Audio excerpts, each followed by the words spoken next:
The heated exchange began when the Tory MP Helen Whately called for all politicians to unite and give Prime Minister Theresa May the strongest possible negotiating position.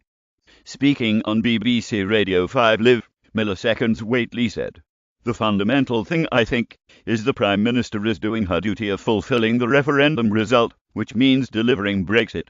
I see, certainly, the job of MPs is to give her the strongest possible negotiating hand in our negotiations with the EU. We need to back her in getting the best possible deal." But Mr Umunna hit back and took a sliding at the Tory MP. He said, "No, our job is to represent our constituents." Come on, Helen. Brexit news. Chuka Umunna claimed Brexit is not inevitable. "I would like to see the people have a vote on the Brexit deal. Chuka Umunna, I represent a constituency that scored the highest Remain vote in the country. Now I accepted nationally that referendum result. It was incumbent on Parliament to trigger Article 50. But the idea that I should go and back a Prime Minister on behalf of my constituents to take us out of the EU and the Customs Union, when the overwhelming majority of them are against that, is ridiculous. That is not my role." In response, the raging Tory MP hit back and said the reason MPs should stand behind the Prime Minister is to make sure Britain gets the best possible deal. Ms Whately said, "Don't he suggest that?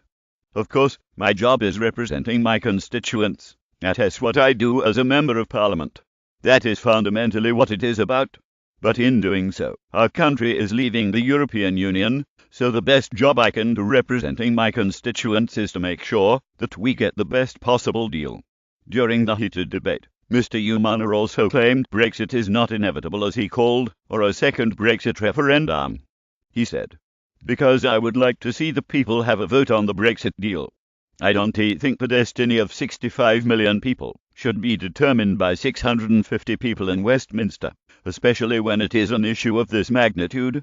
The government suffered 4 further defeats on its EU withdrawal bill in the House of Lords on Tuesday, bringing the total defeats to 14. In the 6th and final report stage debate on the Brexit bill, peers backed retaining key aspects of the single market by continued participation in the European Economic Area. The EU allows for the free movement of persons, goods, services and capital within the European single market,